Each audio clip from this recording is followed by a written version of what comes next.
Yeah, I'm good to go, man. Dude, I'm so ready for this Hey, match. we might have the fight of the century between Gibus and Denty. Fight of the century, but right now it's going to be P2P with Gibus versus Gio. I'm really excited. I'm very excited. I love watching both of these players play. So we have Gibus versus Uchiha. Gibus versus which Uchiha would this be? Would that be Sasuke? I don't know which Uchiha are. They all look the same, man. Can we call some of the setups like Chidori setups then? Maybe. Yo, dog. Okay, we can't talk about Naruto anymore. I'm done. I was done with Naruto like 8 years ago. Let's be honest. And okay, so you notice the pick that he's going with. He's not going with Lucario. Here's the big thing about Lucario that you'll notice when Gibus picks characters. He can play all the Pokemon fairly well. And when you're playing Lucario does really well against people like Sheik and Pikachu. Reason being is because Sheik and Pikachu, they thrive on taking you off the stage and then gimping you or killing you. Lucario's heavy, so it's gonna be hard to kill him in the first place. And on top of that, you don't gimp Lucario. He will always come back. You know what I mean? Oh, very unique recovery from Gio, actually. He used that, I believe that was a back air, to just give him a little bit more momentum towards the side of the stage and decided to opt going for the left instead of the right, which is right there. It's interesting they use that momentum like that. We're definitely going to have to see Greninja pick just because Lucario doesn't have the same favor he does with all the other characters. They can't kill him. Rob is heavy, first off, and Rob will kill you early, which means Lucario's whole setup of aura won't work like it does on Pikachu and Sheik. No, especially if he has some of those gyro spike setups. That was shenanigans, man. That's intense. Oh, man. But one thing that I'm noticing from Gibus that we haven't really seen from the other people that Gio has been paired up against is he's really doing a better job of controlling the stage and dealing with the gyro. Like, you'll notice that a lot of players kind of get back to... Oh, good tech. Oh, no, the footstool. Oh. He needs to get back on stage. He knows he doesn't have that fuel like he did before. And he got it. Yeah, he got it. He's back. And this is what Gio really is looking for. Opportunities to box his opponents into the corner. But as you can see, Gibus just doing such a good job of retaining stage control. Using that full shuriken to get a grab setup going. But his movement is amazing. It's so crisp right now. His back hops and everything. Oh, and that might have been what... He's using the zoning game again. Oh, what happened? I'm not sure what I just saw. I think he was trying to... He assumed that he grabbed the ledge, but he may have been holding down a little bit too long. Ooh, rough stuff. Rough stuff. Oh, you're seeing the movement on this? Are you seeing this? Like, it's just tight. Ooh, back air, but man, Gio's been on point with the text today. Yeah, he's... Oh, my God. Oh, Gibus with 2 SDs. Rough stuff. Uchiha not looking like he cares. What is he, like, chewing on Big Chew, or what is that? I don't know, man. Big Chew? The Big Chew, the pink gum. Oh, Big Chews, yeah. Those are great. I never had any. I just saw it all the time at Dick's Sporting Goods. Dick's Sporting Goods. It'll have your stuff. Well, yo, when did Neptune show up? What's up, Nebby? Neptune just showed up. What's up, Playboy? What? Oh, so. Yeah, man. My endorsement deals are going to go through the roof after this. Dick's Sporting Goods. It'll definitely have your stuff. That may be the best catchphrase. It'll definitely have your stuff. You need it, we got it. Dick's Sporting Goods. Okay, here we go. Game number 2.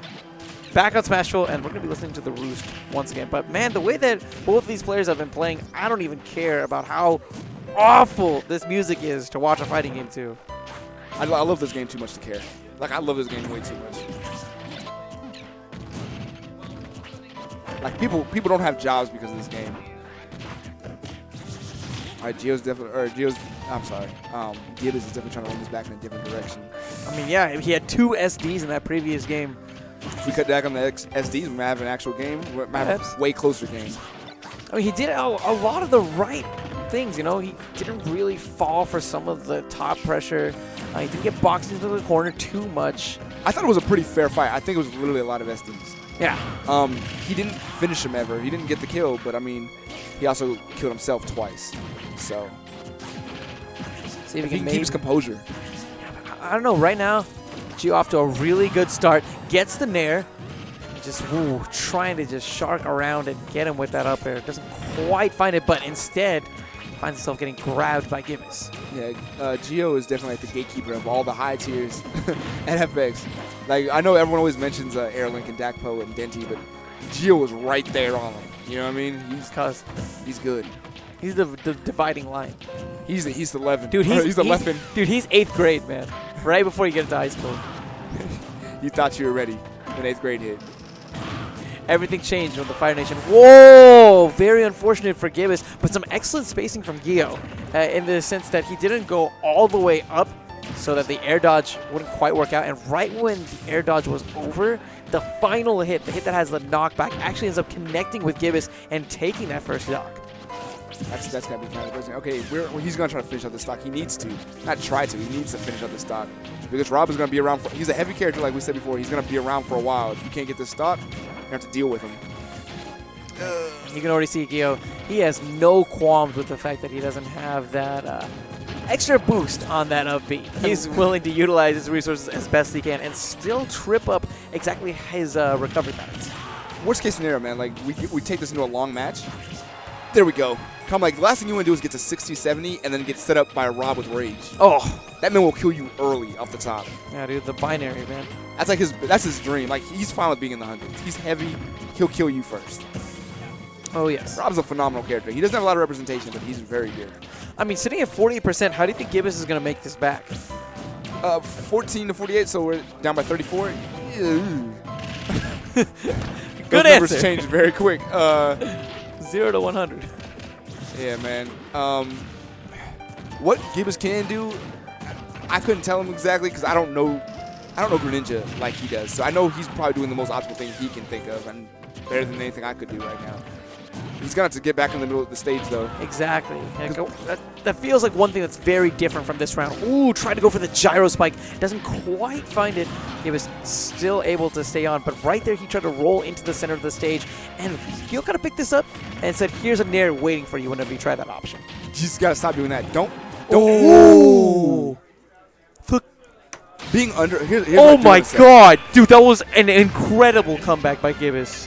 One of the big things I want to say about Gibus is he's very comfortable going off stage against Rob. Rob will kill you off stage so quickly.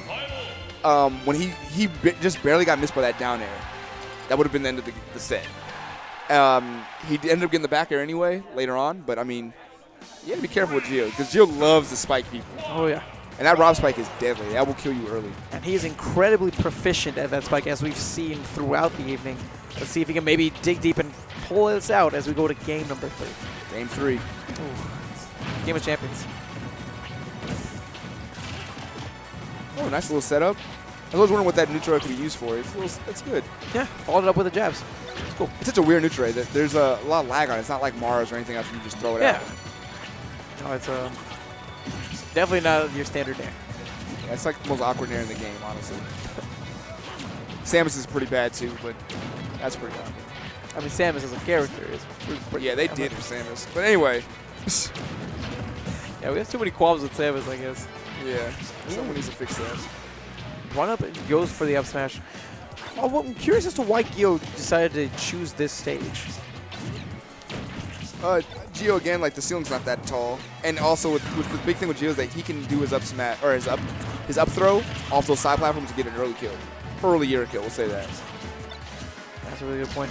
And he could probably do something like he'll do like a tombstone, and whenever it lands, it'll be on the platform, which gives it a little bit more height, brings it that much closer. Look where the platform stage is compared to the ground. That's how much more height you get. Yeah. That's a lot of height. If you play Smash Bros. You understand that's could be the difference in living and dying. Yeah, and there was no living from that up smash. Gibus down to his last stock. Can he do it? You know, you already made one pretty solid comeback. Can he make another? Also, whenever you're playing a zoning character, a character who zones a lot, Link is the best example. Whenever you have a character, or whenever you pick a stage that has platforms, I know it doesn't sound like it's probably to your best advantage because you could get comboed. At the same time, it forces your opponent to have to come and approach you from the front. The platform's over your head. Look, you could projectile the mess out of somebody from far away, and they would definitely have to approach from the front like he's doing right now. You see this? He can't approach from the top. He has to come in through that little gap. Gio's using that to his advantage. He's a heavy zoning persona, I guess I'd say. See, that's what I was talking about with that tombstone. Whenever you activate it now, if he's in the right position, he's going to get that additional... he's going to put him that much closer to the blast zone. Yeah, that's a good amount of percent.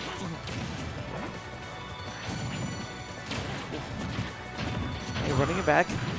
Man. Once again, we see Gibus having a really tough time taking the first stock, and I don't know if he can really rely on something like a stage spike. Oh my god. Up smash. And Gibus was broken. But he's not out of the tournament. He has to recoup. You see how his leg's shaking right now? He's going to have to recoup. You probably got a little bit on tilt. I mean, that happens to everybody. He's going to come back, and he's going to – we're going to see Gibus again. Yeah. That was a good match. Chris Ritter's still here.